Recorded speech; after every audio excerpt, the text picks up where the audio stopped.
really to pay attention to your value and understand your value. And our skin is a value right now that I haven't seen in my lifetime, right? I've known people who told me like, yo, this is a good time to leverage our melanin to get to a place. But also once you get there, keep that door open and bring others with you, right? I think Yeah, that's what Deion is doing. that's what he's doing. That's what he's doing.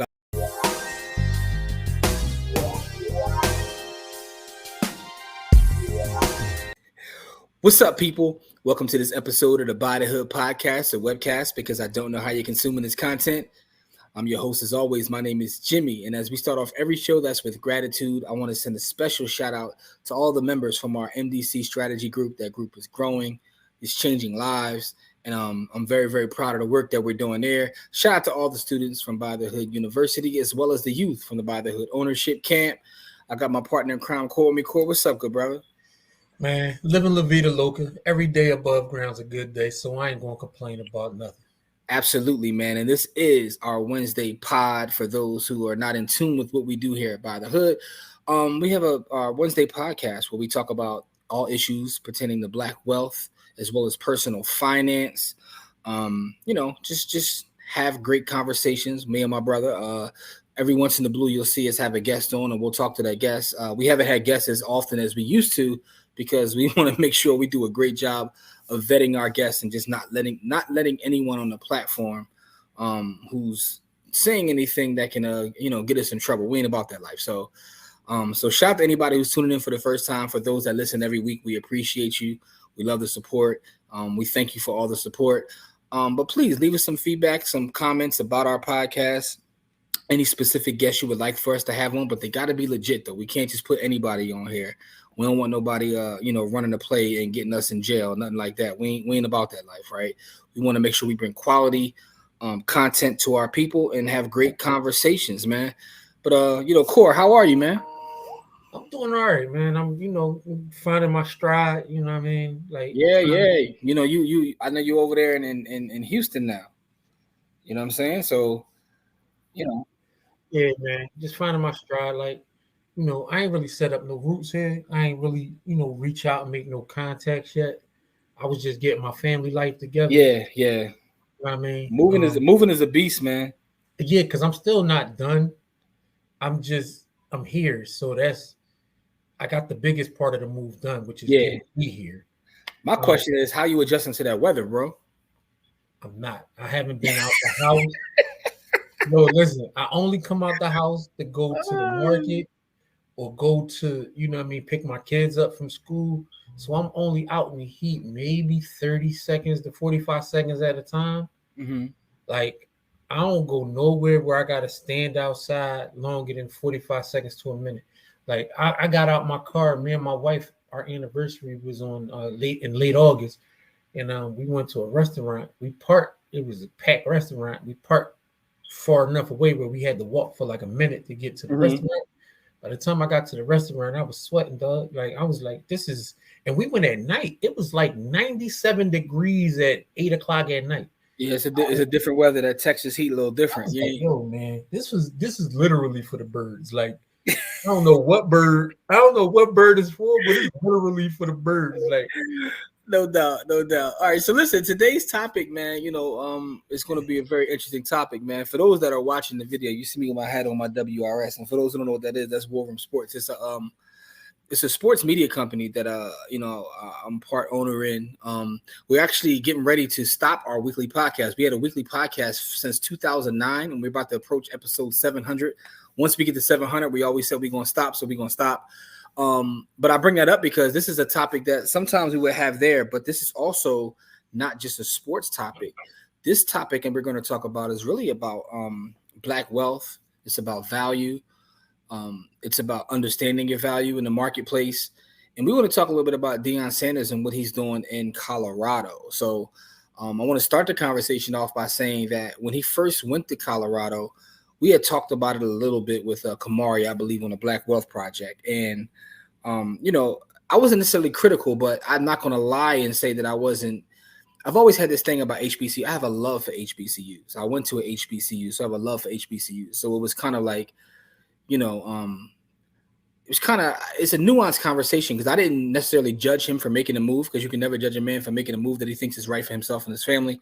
But I did feel a type way because I'm like, yo, why can't we have, you know what I mean? Like, the value is here with our people. But with that being said, I was telling you last night, Corey, as we were talking, I was like, the funny thing is when the Colorado game came on, I found myself rooting for them like an HBCU. When it comes to college football, generally, I don't have a favorite team. I don't root for any team because I didn't go to most of the schools that are competing at that level.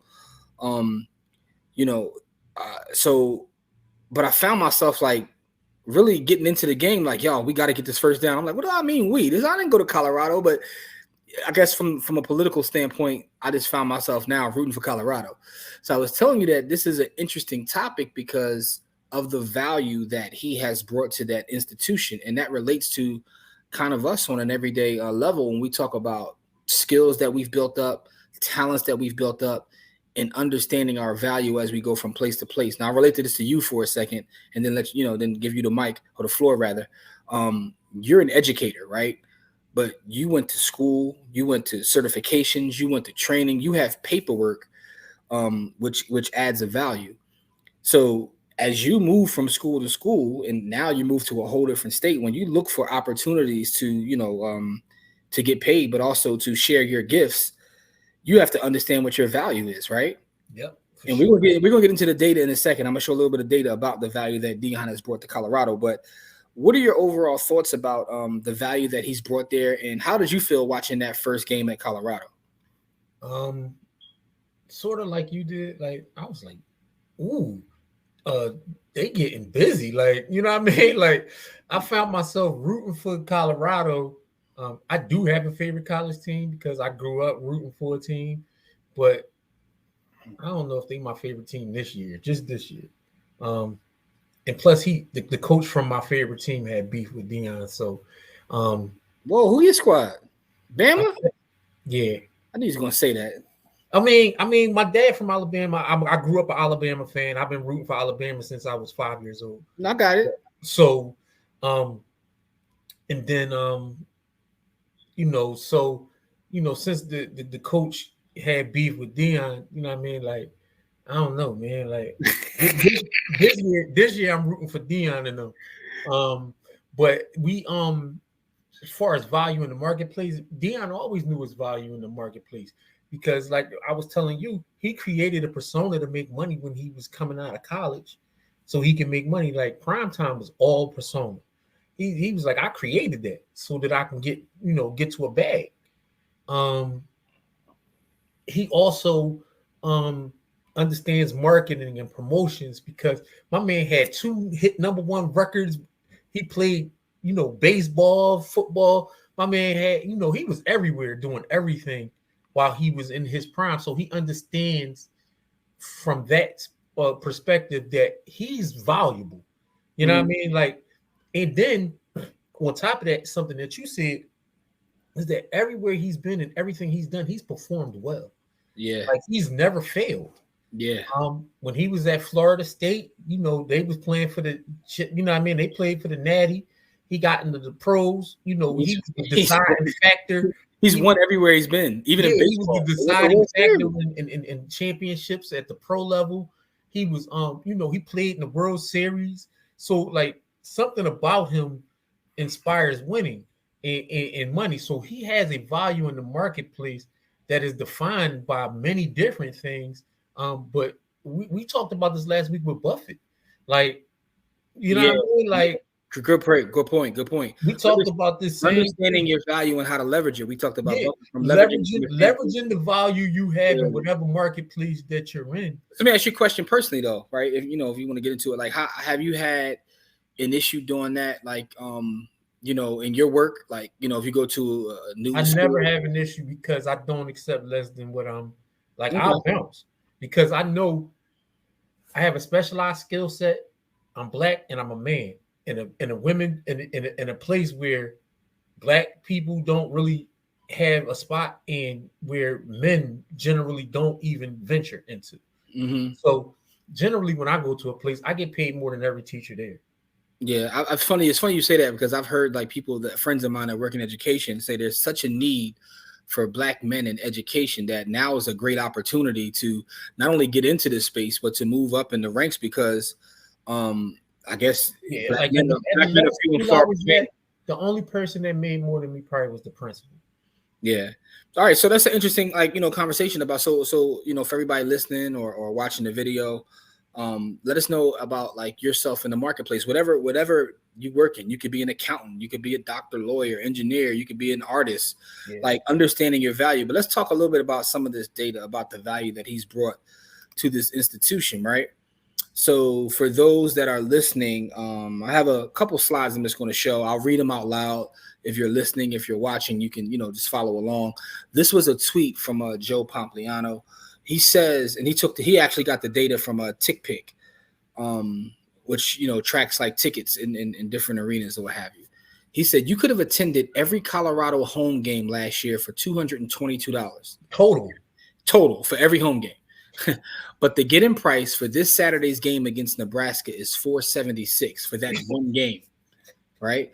Colorado also gained 147,000 new social media followers just this weekend. He says Deion Sanders is worth every penny. And a lot of people have pointed out when Colorado offered him that money, they didn't even have the money to pay him, but they knew what would come with it. He will pay himself. He's all, yeah, pretty much. But think about that, bro. Think about, you could went to every home game for like less than $250, and now to get into one game, their first game is already worth more than every game combined last year. Like, how insane is that, bro? That's not insane. That's his value in the marketplace. Yeah. So there's no insanity there. Like, he already knew. He already knew. He's been a star at everything that he's ever done. He's been a star on every single level. And he didn't feel like this was going to be any different. Yeah. You know what I mean? And so, he has his son playing quarterback. He has the number one recruit in the country from 2 years ago playing wide receiver and cornerback. And he was like, we're going to run with it. We're going to run it. And he has his other son playing cornerback who had 10 tackles this past week. And he has the other gentleman, the running back that he had, like, he's been coaching him since he was 4 years old. Yeah, like, so they already know what it takes to win, right? So when he came to Colorado, he already knew what it was hitting for. So I'm glad you said that about his son, right? Because we talk about black wealth and personal finance, but we believe that wealth is a team sport, right? And it's not about you as an individual and what kind of toys or trinkets you have. It's about how you can use, your platform, those resources, to help others, right? And you talked about him being there with his kids, his son, and people that he's like mentored and brought up since they were kids, right? And he himself said, like, these are like my other sons, like a family atmosphere, right? I want you to take a look at this next slide I have, which talks about the money or the value that Shador generated just based off one game, right? And I heard he doesn't like to be called Shador, he likes to be called Two, so we're gonna say Two. So Two, or Shador, is now projected to make $3.8 million through the NIL this season. That is up $2.5 million from before the breakout game against TCU. His NIL projected earnings are over $2 million more than Dak. I'm sorry, let me repeat that. His projected NIL earnings is over $2 million more than Dak Prescott's base salary this season, which is 1.7. Nearly $3 million more than Joe Burrow's base salary this season, which is a little over $1 million. And also nearly $3 million more than both Justin Herbert, Trevor Lawrence base salaries this season. And it says the Sanders name prints money. Now, for those who don't know who these are, maybe you guys listen to us for the personal finance and business stuff and don't follow sports. Dak Prescott is the quarterback of the Dallas Cowboys. All starting quarterbacks in the NFL. Joe Burrow is arguably, a top 2-3 quarterback in the entire NFL.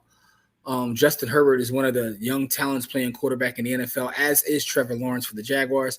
And off of that one game, he's projected to make more money than them through the NIL. You talk about value that Deion brings, but also we talk about the wealth that the family is now bringing. Now he's putting his son in position to also do the same. Yeah, like his son's going to make more money in his NIL deal probably by the end than his pop is going to make from coaching. Yeah. by the end of it. You know what I mean? Like, I'm not saying that he will. No, it's possible. It's possible that his son will make more money from out of this than he would. And it's funny because like certain people are walking economies. As I was watching the game, and I'm finding myself rooting for Colorado, which I'm telling you, it was just weird because first of all, I haven't watched a Colorado game since Cordell Stewart was there. Right. I was thinking about that. Like, I haven't watched Colorado since he beat Michigan. Yeah, and I know some people don't know Cordell Stewart. Like, they know Cordell Stewart through reality TV and all that. But when Cordell Stewart was in college, forget his pro career. When he was in college, he was him. Yeah, he was that guy. He was so good that I was watching the Colorado game, and I haven't watched the Colorado game since Cordell Stewart. So I'm sitting there watching the game, and another thing occurred to me as I watched the game. You know, I watch sports, but I watch college football here and there, and I'm like, I've never watched a game where every commercial break, one of the coaches is in the commercial. Whether it was Aflac, he had another commercial was on there or whatever. And I'm like, yo, dude is like printing money doing commercial breaks. Like, he's really that valuable of a person within this space. And it's interesting to see him, you know, at this value now go to his players and his sons. This is truly a study in understanding your worth and also how to put other people on. It really is. And I thought it was interesting to bring to our weekly podcast because, again, we could talk about this specific story in entertainment or sports, but this happens in everyday life, right? If you're someone who studies your craft, you have a degree, you have certifications, you have to understand your value in the marketplace, right? And that's why I ask you about your specific, you know. What's crazy is sometimes my certifications aren't even updated sometimes, and I still get whatever I like. Maybe you shouldn't say that on a public platform, but I'm just saying, like, you know, I get your point. Yeah, like, I mean, you know, I keep my certifications as up to date. You know, like, teacher certifications are weird because state to state, you got to do all kinds of weird stuff to update your certifications. And sometimes those certifications aren't updated in a timely fashion. So it's not that they're not updated. They're just not updated when I'm doing whatever I'm doing. So here's the other part of that, right? About like knowing your worth and having your certifications and all that. You said something to me earlier. You were like, at this point, he's probably underpaid. Yeah, he's underpaid. Yeah, he's underpaid already. Game one, he was underpaid when they signed him, right? His name alone brought, like Joe Pompliano said, 150,000 new followers. The ticket sales for the games, even if they had lost that game, the ticket sales for the game would have surpassed everything that they did from last year. So that's interesting, right? So for those that, you know, follow along our journey, because we do our Friday live shows and we talk a lot about our personal life on our Friday live shows. Check us out on Fridays. As long as we don't got nothing going on in our life, we on Fridays, 7 p.m. Eastern Standard Time. But I just came back from a conference in Utah. So I was on a panel in a conference in Utah. But it was interesting because it was a real estate, like, you know, valuation conference. And technology was in there as well, real estate valuation technology.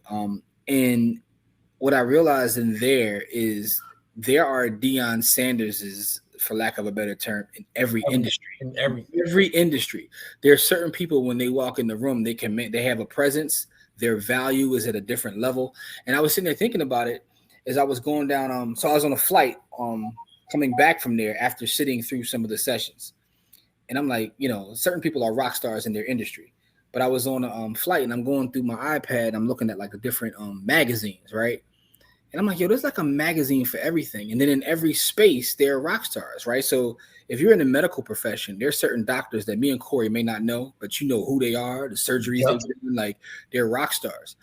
And I just want to make sure as our people start to, because, you know, studies show that we're now we're getting into the professional ranks more and more with our, you know, degrees and our certifications and all these things, really to pay attention to your value and understand your value. And our skin is a value right now that I haven't seen in my lifetime, right? I've known people who told me like, yo, this is a good time to leverage our melanin to get to a place. But also once you get there, keep that door open and bring others with you, right? I think that's what Deion is doing. Yeah, that's what he's doing. That's what he's doing. I looked at some of his assistant coaches. I'm like, all right, so They're getting paid at a high level also. Yeah, so it's not just about being that rock star in your space, but bring some folks with you. Bring the next generation of folks that can follow in your footsteps. You know what I mean? Yeah. So I think this is a great story overall. I think it is a black wealth story as well as a sports story. That's the angle that I It's saw when I looked definitely a wealth story because so many people are eating. Like he's his own little money universe, and so many people eat from his plate, basically. You know what I mean? Like those coaches don't get paid those salaries without him. His son absolutely. doesn't get those NIL deals, and Travis Hunter doesn't get the deal he gets without Deion. Um, But that's why it's so legendary because the day that he closes his eyes, no one will talk about the money he make, but what they'll talk about is how he's put other people in place to do the things that they're doing. It's kind of like the LeBron story, right? When they always talk about whatever team LeBron goes to, he takes a whole economy with him. he does. Right? They were talking about like downtown Cleveland and how much money he was going to make when he went back to Cleveland, how much they lose when he goes to LA. Like he's his own economy. But the beautiful thing about how that brother moves is he put all his folks in position. He put a bunch of women in position too, like to run his other businesses. Those women run those businesses. Like LeBron put a lot of black folks in place. Um, I don't necessarily agree with every move that LeBron makes, um, Absolutely. because nobody agrees with any other human does all the time. Yeah. But in general, I really think LeBron at heart, you know what I mean? He's a net positive. Like, so that's the Yeah, thing. he's People, definitely net positive. yeah. Even if you would disagree with like, a couple things that people do is like, you can't throw the baby out with the bathwater, right? You have to Not at all. Like me and I got beef with a lot of stuff that Deion did over his lifetime. You know what I mean? But like as far as what he's doing right now, you know what I mean? No, I'm gonna keep it a beam with you, right? There's nobody I agree with on this planet 100% of the time. I got beef with some of the decisions I made in the past. Like, so Right? Like, who am I? Like, yeah. who is that person? I got beef with myself for some of the decisions I made in the past, right? But at the end of the day, though, it's like I just look at trying to do the right thing, right? Be No, a net positive.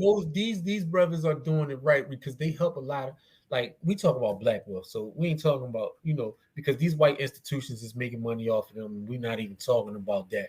But we're talking about what he's done for black families and black wealth, generating dollars for black people.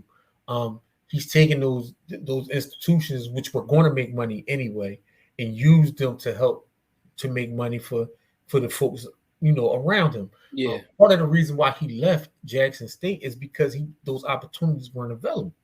So You know what I mean? it's funny because when I had my beef about him leaving HBCUs, I talked to a lot of folks, and some of my more radical folks were talking about the politics of it, and I totally get that. I get the politics of it, but like that's why I think part of growth and part of like maturing is understanding that life is not black and white, right? There's so much nuance and gray area in life in general. He saw something. My thing is, and he says this a lot, and I agree with this because this is how I live, is that just because you can't see my vision doesn't mean that it's not there. You know what I mean? That's fact. And he said that. He said that just because y'all can't see what I'm doing and what I've done doesn't mean that it's not happening.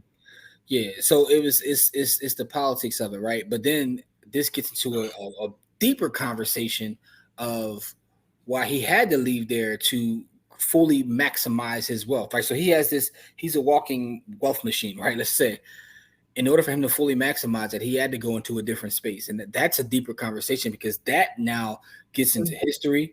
It gets into the wealth that we truly have as Black Americans. It gets into the wealth that we don't have.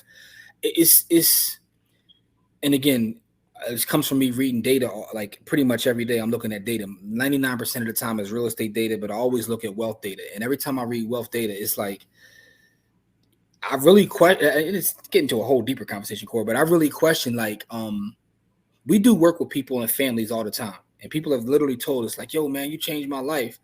But every time I look at the data, I'm like, "Damn, am I really doing something good?" Now I know that you can't help everybody. You could help, who you can help, but in order for wealth to truly transform in this country the way that people want it to, it's going to take politics, not necessarily personal finance. But it doesn't mean you don't focus on the personal finance, right? So I say that to say a lot of times people looked at the politics of the decision and not the fact that he had to leave to open up this whole big, wealth machine. And why he had to leave is the deeper problem, right? Why aren't our institutions funded in the same way? Why don't we have the wealth in the same way? And this also goes into the circular conversation of understanding your wealth, right? If we, let's just take chattel slavery, right? And the value that we produce for this country. If we were paid a fair wage for that value that we produce, what would it be? How many You can't put a billions number on that because of the free labor hour. Like you can't even put a number on that because the free labor hours is what built America, right? So there's the highest cost for most companies is labor. Yeah. And this country, which is a giant corporation, had free labor for 150 years. So that's the thing, right? In economics, they say the agents of production are land, labor, capital, and entrepreneurship / management. So you got one of the 4 agents of production for literally free, right? And you, like you said, usually that's the one that costs the most. So that's why I said this gets into a deeper discussion about history, because if historically we were paid a fair wage for the labor that we produced, our institutions would have. He wouldn't have to go somewhere else. That's why I said it's a deeper conversation. It starts on the surface level where you say, man, this is great what he's doing. But you start to peel it back and you start to realize, like, man, we really got shafted. That's why I said it's going to take an act of policy. But what you just said, and most people don't understand, is the agents of production, right? We don't own generally the agents of production. Well, none of them for the most part. And that's part of what we're talking about here. When we talk about the Black wealth conversation, is that we don't own any of the agents of production. We don't control our water sources. We don't control the land, the water, anything. We don't control, like the government controls, basically the government decides which companies succeed and which don't succeed. And that's another thing people don't understand, which is why you said the politics of it. Yeah. Because the government policy really depicts and says who succeeds and who doesn't succeed, right? Because you could be doing the same thing in Philadelphia that somebody else is doing in rural Jackson, Mississippi. But because of the politics in Jackson, Mississippi, they can be getting paid way more than you can be getting paid in Philadelphia. And it's because of the politics of where you at. Like you have to understand the politics, local, federal, and state politics, so that you can, they just can't be ignored. It can't be ignored. Yeah. So when we talking about these discussions, like it's not just Deion is a walking wealth machine. He understands his wealth in every marketplace. It's not just his marketplace, right? Because he's been a star since he was a teenager, right? Yeah, you talk about politics, right? So Airbnb, as we record this episode, Airbnb a couple days clapped it. But listen though, a couple days ago, they were entered into the S&P 500, right? Which was, that's an accomplishment to be put in the one, in the S&P 500. And then a couple days later, I was reading this last night. New York says, all right, now we're going to start enforcing a legislation that we've had for over a year, right? In order to have an Airbnb, like you have to live in the premises and you can rent out a room and you can't have more than 2 occupants at a time. I was like, hold up. That's going to like F their market up. I'm like, and as I'm reading it, it's like they already had this on the books. Why are they now waiting to implement it? It's again, I'm not a conspiracy theorist. Like, I guess I am. But it's just fishy in terms of the timing of it. There is no conspiracy to what you're saying. The timing is exactly what you think it is. There's no conspiracy to it because it happened. Right? So conspiracies are something that may have happened and you don't know. Like it happened. All right, so let's do this, right? So I don't know. Again, I haven't looked at the data on this. I don't know how big New York represents. I know New York's the biggest city. I don't know how much of their money that represents, how this can affect them. I looked at them in the market today. They were up a little bit today, but I don't know how this will affect them long term. But let's just say it does, for argument's sake. That means that you've created value with this business and this software, and through the stroke of a pen, someone can literally just put a dent in your business. Oh, This is why it's all connected, and why like you got to understand that politics plays a part in wealth. You said something a couple minutes ago that I didn't want to gloss over. You was like, the government determines who succeeds and who doesn't. I don't think a lot of people know that, right? Because as talented as a lot of us are, and as much as we're able to create and do, the government still can stop all that. right? Like let's just say somebody like Wesley Snipes, super talented, knew his value in the marketplace. The government put a whole stop to everything he was doing and froze my man accounts and had my man living in a whole other country. He didn't follow their because he didn't follow their rules. He ain't follow their rules. They had my man living in a whole nother country and they did the same thing to Yassine Bey. Had my man in a whole nother country, couldn't even get back in the States, and had his accounts all jacked up. You know, we not talking about his children's situation and all that. You know, he got some situations with that, the child support and all that. But I'm talking about government taxation issues. You know what I mean? Like like these are super talented people who know their value in the marketplace and can't even use that talent because the government decided that you personally are not as valuable as you think you are because you haven't given us our due. Like, so the government decided that. Like, no one else decided that but the government. You know what I mean? Like, the government could have said, hey, waive those taxes and do your thing. You know what I mean? I think that's a great conversation. I know it went way off in the Deion, but it's all connected. The reason I say that is because having conversations with a lot of our folks, especially our folks that are investors or whatever, they focus so heavily on investing and not politics. But you ever wonder why, if you look at the average net worth of folks in the Senate, it's high as hell. It's nowhere near what the median family is making, right? So you start to wonder, how can they even relate to them? But that's a different story. But the point I'm making is, when you see people who have success on a corporate level or an investing level or whatever, and they end up going into government, folks be like, why would you want a government job? All right. And I remember there's a documentary on Netflix. It's about ancient Rome. And the guy was saying in the documentary that this goes back to Roman times, right? You make your wealth, whether you are farming, a merchant, whatever it may be, and then you get on the Senate to protect said wealth. Somebody from this family gets in place to protect the wealth. And it's kind of like Yellowstone. When we were watching Yellowstone. Yeah, that too. They did it in Yellowstone too, right? Yeah. So that too, like, yo, you're gonna go over there in this position, you go over there in this position, we're gonna protect our land. But it's funny because people are still running that same play in 2023.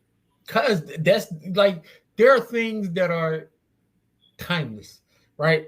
And when people understand, people who really actually have something, understand that nothing that you have is yours unless you can protect it. Yeah. They understand that. And part of the way to protect that is to get into these governments. That's why people with a lot of money back politicians and do all of that kind of stuff. Mm-hmm. It's because to protect their wealth, they have to protect their lifestyle. They have to, it's not yours unless you can protect it. Mm-hmm. And so they, again, because we haven't had wealth and we don't understand these conversations, we don't own the means of production, which is going back into what we were saying, it's all tied together. If you can't protect it, it's not yours.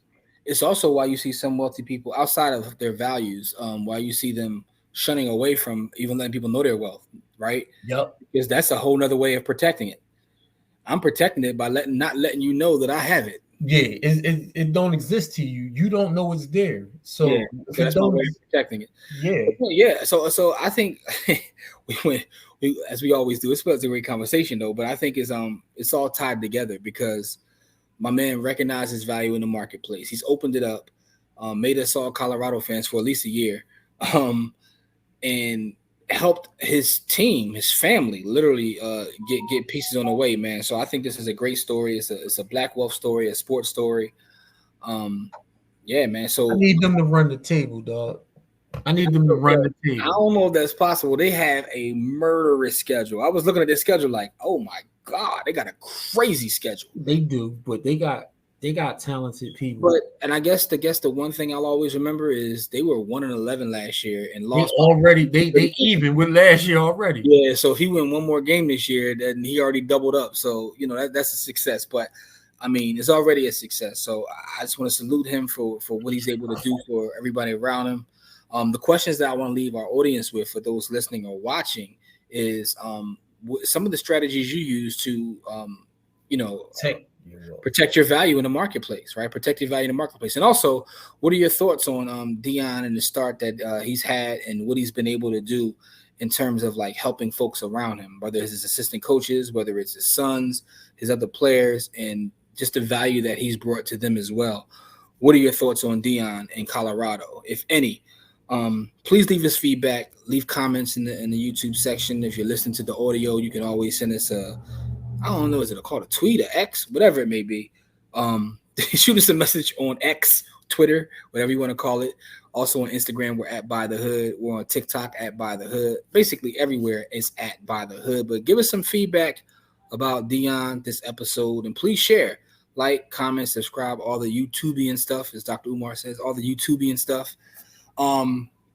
Cool. Any last thoughts on Deion, Colorado, Black Wealth, our whole conversation? No, man, I said everything I had to say, man. I'm proud of his accomplishments, though. You know what I mean? As seeing as somebody that you know, knows his worth in the marketplace and takes advantage of that. You know, I'm proud of that man. You know what I mean? Like there's very few of us who really understand that, and I'm glad he does and does what he does when he you know, makes his moves. You know what I mean? All right, man. So now the best question, man. I'm looking on DraftKings, man. They got Colorado -3, man. You taking Colorado -3 or you taking Nebraska +3? I'm taking Colorado, dog. I'm taking Colorado, and I'm gonna parlay. I'm gonna put Shador at 500 yards. Shador at 500. All right, y'all. So listen, man. We appreciate all the love we get. Do all the YouTubing and stuff, man. As we always say, it's not about how much money you make. It's about how much you keep. Game elevates. We'll see you guys in our next episode. Peace. Peace.